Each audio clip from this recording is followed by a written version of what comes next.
Working in partnership with the Environmental Civil Society Networks in East Africa, Uganda Coalition for Sustainable Development, UCSD, works with Tanzania Coalition for Sustainable Development, the TCSD, and Sustainability Watch Network for Development, SANITATION Kenya, which all make up the umbrella regional civil society organization of the East African Sustainability Watch Network, the EASUSWATCH.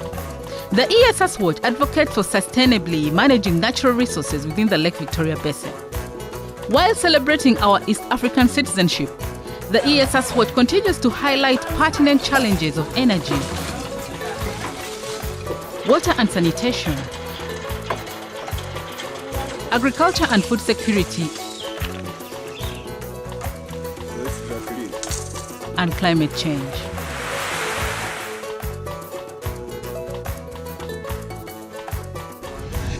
This water pump, we expected that 1,500 people will depend on it after completion. So we are happy because now even if it floods now, we don't need to worry. We'll not migrate to higher grounds. We'll just collect our water there, then we use it for domestic use. We are very happy and we are now comfortable. We are not afraid of flood. And also, flood that has been a tragedy this time, now it will be a fortune. We are very happy about it. Mazao tukawa tunapata mengi ya kutosha, lakini wale ambao hawakutumia haya masolo, chakula chao ni tofauti na cha wale tulio waelimisha kutengeneza haya masolo. We now have bumper harvest as opposed to our counterparts who did not take up the practice of terracing. Tulifundishwa kuhifadhi udongo kwa masolo na kuhifadhi kwa kulima kwa makinga maji. Zote zile njia mbili tulianza kujifunza na tukafahamu tukaanza utekelezaji. We were trained in the use of terraces as a soil and water conservation measure. We have benefited tremendously from this good practice. Our yields have increased from 3 to 4 bags to 8 bags of agricultural produce. Besides, we are now able to practice soil and water conservation. Right now we are at Umbei Secondary School, where we planted trees. We planted crotons, we planted evergreen, and by the time we have not planted these trees, the condition of the school actually was a little bit without shade, a little bit without proper defense when it comes to wind.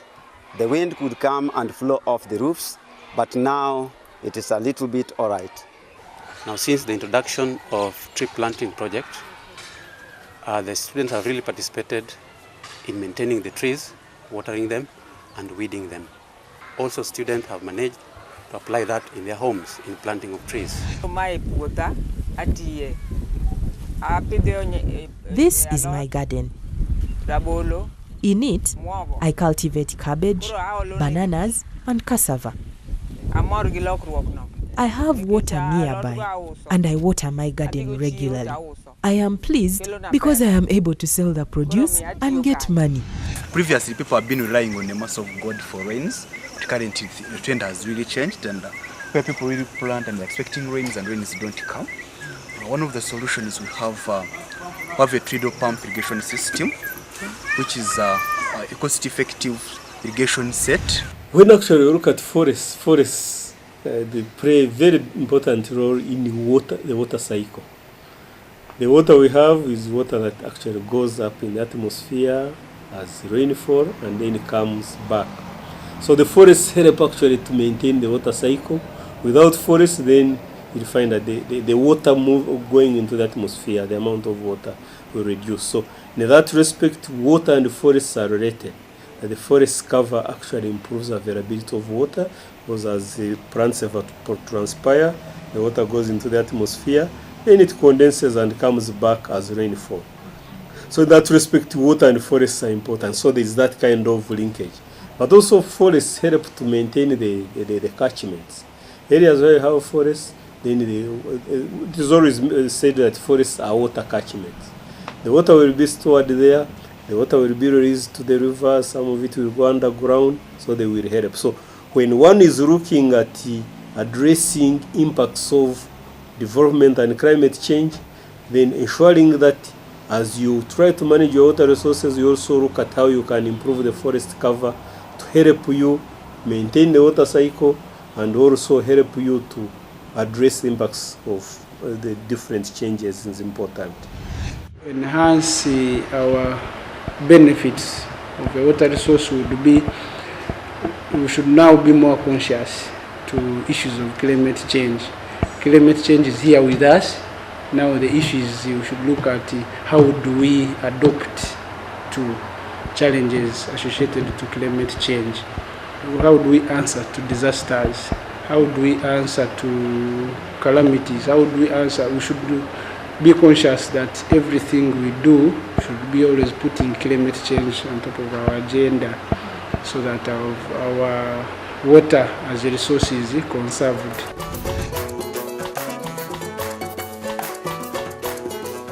Energy also is a major contributor to climate change, in the sense that when there's burning of fossil fuels or wood or anything, it releases carbon dioxide, and therefore the more we rely on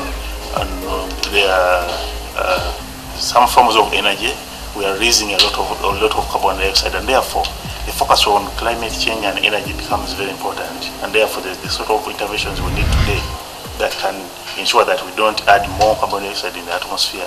Ladies and gentlemen, I wish to remind you that the world is faced with major energy challenges. Global energy demand in form of electricity, fossil fuel and biomass is increasing rapidly, yet the supply is limited. Therefore, there is need for interventions to enhance energy supply and control demand growth to mitigate future energy crisis. The reserves of our energy resources, such as petroleum products and fuel wood, are getting depleted. In particular, Uganda is losing its forest cover at an alarming rate, and that is, if no steps are taken, part of the country might turn into a desert. Overdependence on fossil fuels and depletion of green cover has led to global warming, which has adverse effects on the environment. This has marked climate disasters that include prolonged droughts, landslides, and flooding. As such, we need to substitute fossil fuels with renewable energies and control demand growth. Intervention to address energy challenges. To enhance energy security, and combat climate change, we must act now, individually and collectively, and create a positive impact. We need to embrace the use of renewable energy technologies to reduce dependence on fossil fuels. We need to use renewable energies to enable us to reduce the carbon dioxide that goes into the atmosphere. This helps to reduce global warming and subsequently climate change. It also reduces our dependence on imported fossil fuels, thus improving our energy security as a country. Similarly, using energy efficient technologies reduces energy demand, a situation that will prolong the utilization of the energy resources such as biomass and combat climate change. It is through the use of energy efficient technologies like the ones which are exhibited here that we can reduce the rate at which our energy demand is growing. Renewable energy and energy efficient technologies are solutions to ensure energy security and addressing the challenge caused by climate change. The part which we have also done and appealed is to make the seedlings available and affordable. Otherwise, there's no shortcut to that. That's my view. And the Ugandans also should undertake to have a sort of cost-benefit analysis, because if you cannot save and buy this energy saver, and you are spending more money on buying repetitively the charcoal, then it doesn't make sense. You save the little you have, buy the energy saver, buy the energy lantern, and then you save from the what? From the paraffin, from the firewood, then from also the electricity bills. Sustainable energy. We look at that kind of energy that is very critical to the livelihoods of people at the base of the pyramid. We look at technologies that actually improve their livelihoods, technologies like solar technology that is actually renewable. It is cheap in the long term, so people who are poor actually have to spend less. We're also looking at energy-saving biomass technologies such as improved cook stoves and also institutional stoves for institutions. The reason is our people in the communities, the poor, spend a lot of money and a lot of time on looking for biomass feedstock such as firewood and also charcoal. But when we introduce these energy-saving stoves, it means we are trying to reduce their time and their expenditure on charcoal and firewood. At the same time, trying to reduce the pressure that is put on the forests, which actually the very natural resources that sustain the poor's ecosystems down in the communities. SODIS, solar disinfection. So it's a way of making water purified or work despite the way of using cooking or any other method. So in order to do the most effective way, we had to come up with an indicator called WADI. So this WADI helps in the effectiveness of SODIS. So the process of using this WADI is you get this WADI indicator. This WADI indicator has a face that is always annoyed and smiles when the water is clean. So before using it, there is somewhere where there is a button you push. So that button is the one that directs you what you're supposed to do. So you get the indicator, tie it properly on the bottle filled with water, and press that button. The moment you press the button, when the water is not clean, the face is annoyed. So this bottle, you press it next to other 10 or how many bottles you have. So this indicator is going to effectively affect all the bottles and the water will be purely purified. It takes 6 hours.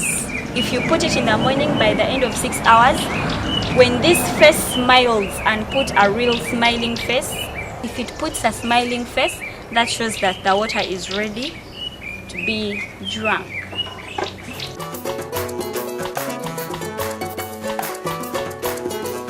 First of all, we are aware that the MDGs had targets which were supposed to be met up to the year 2015, but many of these targets have actually not been met. And the idea behind the post-2015 agenda is sort of look back and see what has not worked well and how we can ensure that there is coordinated action. And that's why all over the world there are discussions trying to engage the various stakeholders to come up with the agenda. For water in particular, the need to improve water security is actually going to be a trigger for action. Our countries are having challenges, first of all, accessing water for different uses, for domestic use.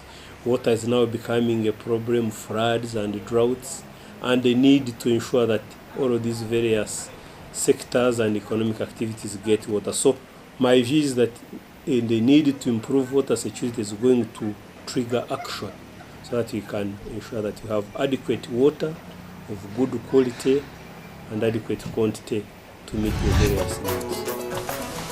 There's need for cooperation, from the fact that water is essential for life, and water is a driver of the economy. And without water, therefore, all of us are affected in one way or another. And because water is there, it's key to economic growth and to the livelihood of all of us. There is therefore need for each person, because each person has a role to play as a beneficiary of water resource and also as somebody whose contribution can impact the water availability and accessibility.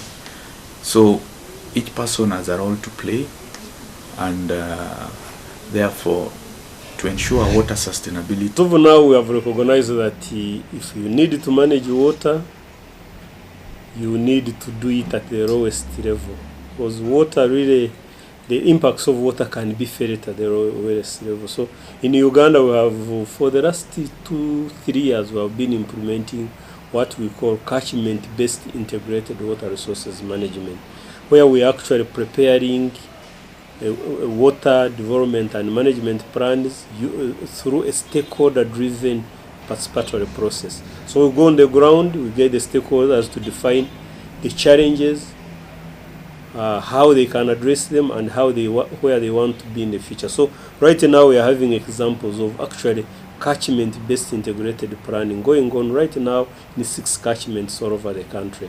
And within those plans, we are implementing actions to improve people's livelihoods while protecting and conserving the water resources, water and environment resources.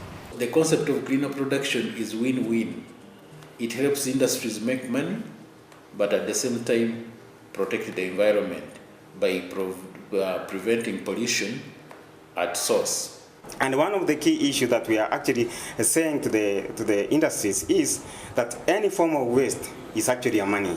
So anytime that we're letting, at whatever stage of production, whatever that you're letting out, what we're saying, you're actually letting out money. So you can't use money to drain out another money. You need to reduce as much as you can before discharging to environment. Amazzi tubadde twekunganya nga tugenda fenna batukubamu ba LC batukubamu obugoma bwaffe ne tugenda ne tukolaki ne tulongoosa ne tulugogola n'okulima ekkubo. Water cooperation starts from home. We need to boil water for drinking, clean the home, and use water more effectively. At the village level, we cooperate to clean our water well. We clean our well jointly as villagers. All are involved: women, men, children, and the youths. We clear the bush around the well, and we maintain the road to the well. Our village leaders sound a drum to alert us, and all residents go down with hose and slashers to clean up the well. Bw'oginywa amazzi gawunya.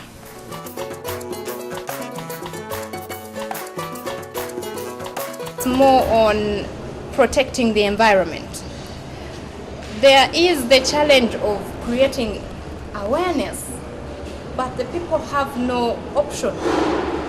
It's common knowledge for people to tell you what can we do, and they do not have a toilet and they are happy to use a plastic bag and they throw the waste anywhere.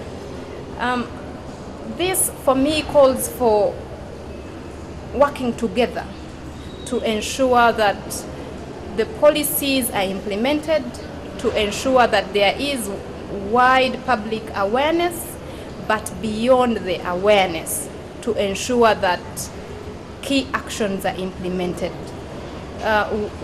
Where we have wetlands, let us respect the wetlands.